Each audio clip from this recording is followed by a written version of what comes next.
आप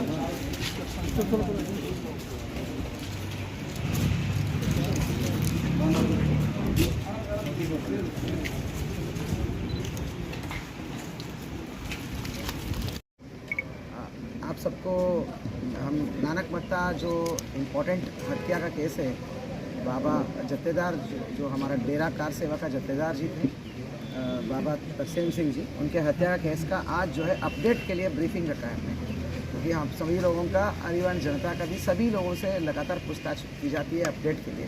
अतः हमने अपडेट की कॉन्फ्रेंस रखा है कि विगत 5 दिन में हम लोगों ने क्या कार्रवाई किया।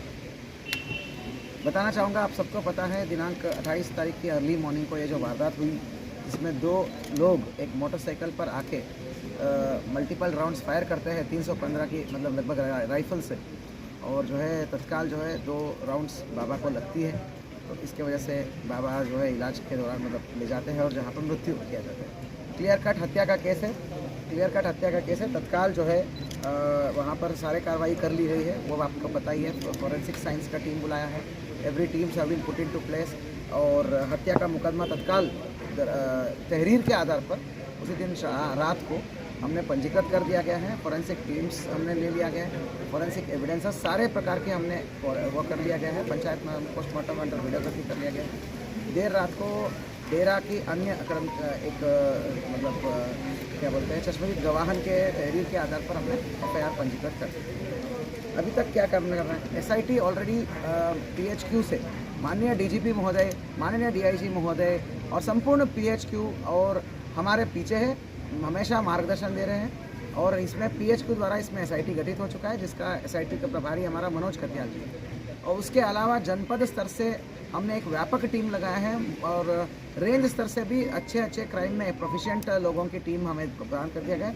संयुक्त जो SIT जो काम कर रही है आज, इसमें SIT में SP काशीपुर भी है। सारे जनपद के मैक्सिमम मतलब कुछ इंपॉर्टेंट थानाध्यक्षों को हमने लगा रखा है, जो यहाँ पर थानाध्यक्षों के रूप में काम कर चुके हैं और अन्य जनपदों में तैनात है आजकल, जैसे सलाउद्दीन हो गया, नरेश चौहान हो गया, every one of them are here. अभी मैं आपको अपडेट बताना चाहूँगा, कुल मिला के इसमें क्लियर हो गया है। तो CCTV एविडेंस के आधार पर, मतलब अभी तक तो तहरीर के आधार पर था, अभी CCTV एविडेंस, कैमरा के एविडेंस और तकनीकी एविडेंस में क्लियर हो गया कि ये जो शूटर है उसमें से एक है सरबजीत सिंह पुत्र स्वरूप सिंह, निवासी तरन पंजाब है, और दूसरा शूटर है आपका अमरजीत उर्फ बिट्टू गांडा बोलते हैं, बिट्टू गंडा, अमरजीत उर्फ बिट्टू गंडा है। ये जो है फतेहगढ़ चूड़िया रोड, थाना कम्मो, जिला अमृतसर है, और उसका बहेड़ी में भी निवास है। तो कुल मिला के ये दोनों जो है बहुत ही शातिर अभियुक्त है। जैसा ये प्रोजेक्ट किया जा रहा है वैसा नहीं है, ये बहुत शातिर अभियुक्त है। इनके ऊपर एक आदमी के ऊपर 12-14 केसेस इसके ऊपर है, एक के ऊपर 13 केसेस है, एक के ऊपर 5 केसेस है। कोई भी छोटा मोटा केस नहीं है। किडनैपिंग से लेके, मर्डर से लेके, NDPS से लेके, लूटपाट, किडनैपिंग, 307 सारे बड़े बड़े केसेस दर्ज है। मतलब टाडा के भी केसेस लगे हैं 91 में एक के ऊपर, जो अमरजीत उर्फ बिट्टू कांडा का ऊपर। जो सरबजीत की बात करें तो बिहार और आपका बिहार से लेके, अमृतसर से लेके, पंजाब से लेके हर जगह पे इसके ऊपर क्राइम्स का मुकदमा है। क्राइम का तो ये सरगना है, 14-15 क्राइम्स है इसके ऊपर। बहुत बड़ी बड़ी वारदातें इसने अंजाम दिया है।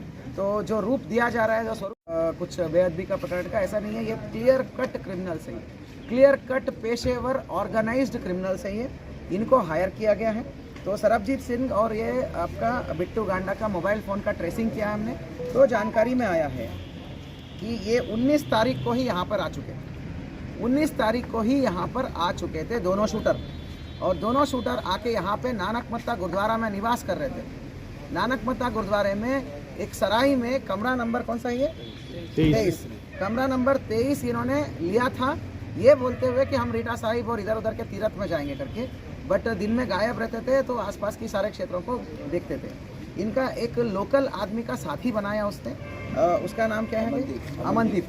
वो उसको इन्होंने ऐसा दर्शाया कि मतलब बहला फुसला के उसको भी अपने साथ में लिया है, लालच देकर।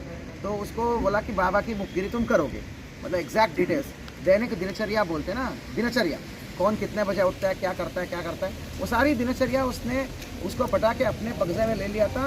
उसको उस कॉन्स्पिरेसी का पार्ट बनाकर इन दोनों शूटरों ने अमनदीप को अपने हिस्से में कॉन्स्पिरेसी में ले लिया, और उससे दुनिया भर का पूरा डिटेल्स। प्लीज़ फ़ोन ऑफ करिए प्लीज़, ठीक है। फ़ोन ऑफ कर। तो उसका पूरा दिनचर्या जो रूटीन होता है वो इसको बाबा को रूटीन को इनको पास ऑन करने के लिए पूरा उसका साथ ले लिया। तो उसके बाद 19 से 27 तक ठीक ठाक रखी करा। बीच में 2 बार जो है अलग 2-3 बार अलग अलग जगह जाते हैं। एक बार शाहजहानपुर जाते हैं अपने हैंडलर से मिलने के लिए, और कहाँ जाते हैं बाजपुर, एक बार बाजपुर और एक बार रामपुर जाते हैं। एक बार जाके वेपन ले आते हैं, एक बार जाके पैसा ले आके आते हैं, एक बार जाके कुछ और सामान मतलब पूरा गाइडेंस लेके आते हैं। बरेली भी गए हैं बीच में। वो सारी चीज़ें CCTV में ट्रेस्ड है हमारे। तो यहाँ पर बात करूँ तो 19 तारीख के बाद जो है फिर हमें जानकारी में और आता है 19 तारीख को तो ये यहाँ आके रुके थे। ये कॉन्स्पिरेसी काफ़ी महीने पहले से ही रचाई गई थी। ये काफ़ी महीने पहले ही कॉन्स्पिरेसी रचाई गई थी। 14 तारीख को ही ये अपने हैंडलर मुख्य अभियुक्त है जो उसका नाम है दिलबाग सिंह। दिलबाग सिंह के पास आते हैं जो शाहजहानपुर का रहने वाला है। कौन सा जगह है वो? निगोही, कस्बा तिलहर, तानहा तिलहर, जनपद शाहजहानपुर। वहाँ आते हैं दिलबाग सिंह के पास। वहाँ सबसे पहले इसको पहला किस्त का पैसा मिलता है इन दोनों शूटरों को। पहला किस्त का पैसा मिलने के बाद उसका एक और साथी है जिसका नाम खुलना है। कितना मिलता है? 60,000 मिलता है फर्स्ट किस्त के तौर पे, to arrange the resources. First arrange the resources. उसके बाद जो है उसका एक और साथी है तो जो है उसके पास जाते हैं और वहाँ से तिलर में एक फ़ोन खरीदते हैं। 2 नए फ़ोन और 2 नए सिम खरीदते हैं जो ये पहले यूज़ नहीं करते थे। बिल्कुल कीपैड वाले फ़ोन खरीदते हैं। बिल्कुल सोची समझी साजिश रचा इन्होंने। वैसे तो सबके हाथ में स्मार्टफोन्स हैं, उनके हाथ में कीपैड फोन्स हैं। ये 14 तारीख को सिम खरीदते, 14 तारीख को फ़ोन खरीदते हैं, बिल्कुल ब्रांड न्यू। उस पर भी एक आदमी ने मदद किया है। उसका शॉपकीपर है उसमें। हाँ वो बोलता है।